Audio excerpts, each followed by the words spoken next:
Hello students, I am Mudita and you watching Mudita IAS warriors. Class 9 आज हम English की worksheet number 2 करेंगे। ये वर्कशीट आपको 8 जुलाई 2021 को स्कूल की तरफ से दी जाएगी। आज बहुत ही अच्छा टॉपिक पढ़ना है, बहुत ही सिंपल और बहुत ही इंटरेस्टिंग टॉपिक है, बट स्टूडेंट्स कई बार इसमें कंफ्यूज हो जाते हैं। आज हम पढ़ने वाले हैं आर्टिकल्स के बारे में। आर्टिकल क्या होते हैं? A and the. इसके अलावा और भी कई आर्टिकल होते हैं, बट आज हम बेसिकली ए एंड द के बारे में पढ़ेंगे कि कहाँ पे आपको कौन सा आर्टिकल फिल करना चाहिए और फिर इसकी प्रैक्टिस भी करेंगे। चलिए समझते हैं। A definite article is used when we want to refer to a particular person और ऑब्जेक्ट। एग्जाम्पल दी। ओके, द को हम दी बोलते हैं। यहाँ पे बोला है कि कभी हम किसी पर्सन की बात कर रहे हैं, किसी प्लेस की बात कर रहे हैं, तो हमें कौन सा आर्टिकल यूज करना चाहिए वो यहाँ पे आपको बताया जाएगा। यहाँ पे फर्स्ट जो है वो आपको बताया जा रहा है, वी यूज द विद। हम द या दी कहाँ पे यूज करते हैं उसके लिए आपको कुछ रूल्स दिए हुए हैं, वो एक एक करके हम समझेंगे।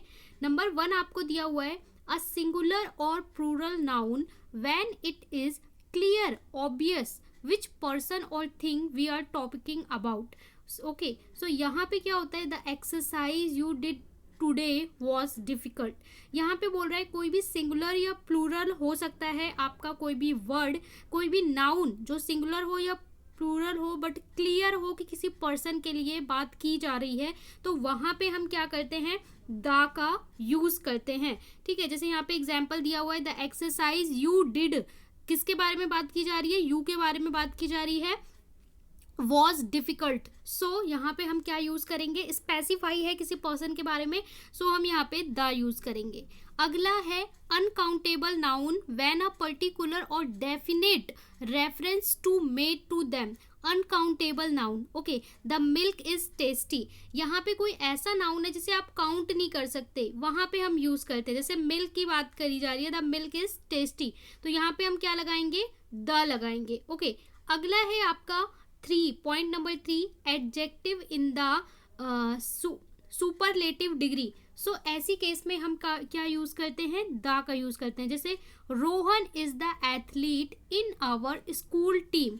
ओके, यहाँ पे क्या हो रहा है, एडजेक्टिव के साथ हम क्या लगा रहे हैं, द लगा रहे हैं। तो यहाँ पे क्या है, Rohan is the best athlete, तो यहाँ पे आपका क्या आएगा, द, क्योंकि यहाँ पे आपको एडजेक्टिव के साथ द लगाना है। अगला पॉइंट है, समथिंग दैट इज यूनिक और देयर इज ओनली वन। कोई चीज ऐसी जो यूनिक है और अपने आप में इकलौती है, तो उस चीज को हम उस चीज के आगे द लगाते हैं। जैसे कि the sun, the moon, the earth. ठीक है, कोई भी प्लैनेट, तो उसके आगे हम क्या करेंगे, द लगाएंगे, जो अपने आप में यूनिक है और इंडिविजुअल है और कोई नहीं है। इसके अलावा अगला होता है, name of the river, sea, ocean, mountain, ranges and desert always. ठीक है, इसके अलावा जब भी आप किसी नदी का नाम लिखेंगे, कभी भी किसी माउंटेन का, हिल्स का नाम लिखेंगे, किसी डेजर्ट का नाम, ओशियन का नाम, किसी इंपॉर्टेंट इवन बुक का नाम भी लिखते हैं, तो उसके आगे हम द लगाते हैं। ठीक है, जैसे the Ganga, the Arabian sea, the Himalayas. Okay, ये एग्जाम्पल है कि कभी भी किसी ऐसे प्लेस, चीज का नाम आएगा, किसी भी ऐसी जो आपका होली है, तो उसके साथ भी हम द लगाते हैं। इसके बाद है noun that represent the whole class. ऐसा नाउन जो पूरी किसी कैटेगरी या क्लास को दिखा रहे हो, जैसे the tiger is our national animal. Okay, यहाँ पे क्या होगा, पूरा होल क्लास दिखा रहा है कि हमारे देश का ये राष्ट्रीय है। ओके, तो इसके आगे भी क्या आएगा, द आएगा। इसके अलावा हम द यूज कहाँ करते हैं, डायरेक्शंस में। ओके, कार्डिनल पॉइंट्स के लिए, जैसे the west, the south east, the north west, तो इन सारी चीजों के साथ हम कहाँ क्या लगाते हैं, द। तो यहाँ से आपको क्लियर हो गया कि इन सारी चीजों के साथ जो स्पेसिफिक होती हैं, इन सारे रूल्स को पढ़ने के बाद कि हम कहाँ कहाँ द लगाएंगे। इसके अलावा हम एन कहाँ लगाते हैं, वो आप लोग को पता है कि जहाँ पे भी हमारे वॉवल्स यूज होते हैं, यानी कि ए, ई, आई, ओ, यू, ऐसे जो वर्ड स्टार्ट होते हैं उनके आगे हम क्या लगाते हैं, एन लगाते हैं। और जो बचे हुए सेंटेंस हो गए वहां पे हम क्या लगाते हैं, ए लगाते हैं। तो ये हमारे आर्टिकल हो गए ए एंड द। अब आपको प्रैक्टिस के लिए कुछ क्वेश्चंस दिए हुए हैं, उसको हम प्रैक्टिस करेंगे। यहाँ पे पहले आपको दिया हुआ है, add A and the in the following passage. आपको एक पैसेज दिया है और यहाँ पे आपको ए एंड द फिल करना है। ओके, सो देखिए यहाँ पे हमें पैसेज दे रखा है, dash elephant has escaped from dash जू। ओके, सो यहाँ पे आपका क्या आएगा, चलिए एक एक करके फिल करते हैं। Dash elephant has escaped, elephant यहाँ पे बोल रहा है डैश एलिफेंट हैज एस्केप्ड।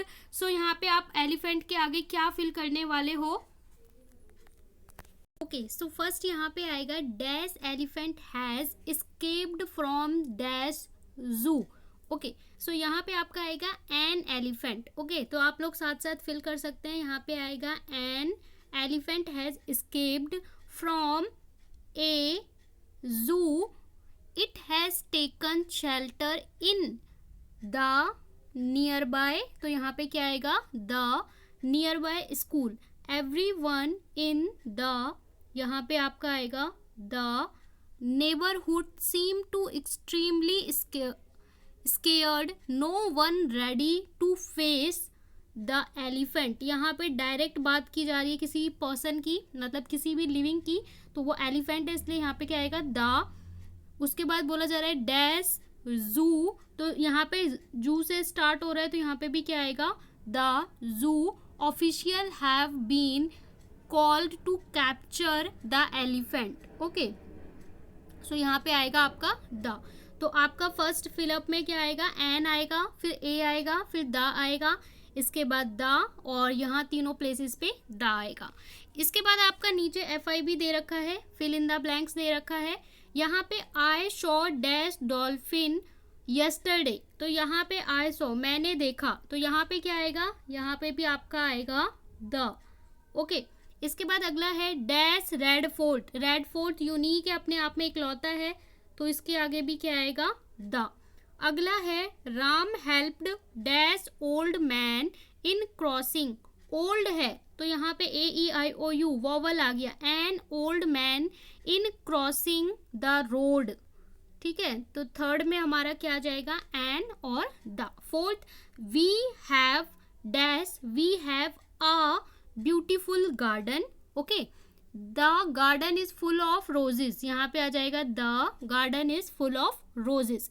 अगला फिफ्थ है there is a little, there is a little milk in dash jar, तो इन द जार। इसके बाद है I saw dash accident, accident तो an accident, I saw an accident of a car. Okay, सो इस तरीके से आप ये पूरा फिल कर लोगे। यहाँ पे हमारी वर्कशीट कंप्लीट होती है। सो आप चैनल को सब्सक्राइब कर लें, जिससे आपको सारी वर्कशीट एक दिन पहले प्रोवाइड कर दी जाती है, तो आप सारी वर्कशीट ऑन टाइम कर सकें, science, maths, English, social study.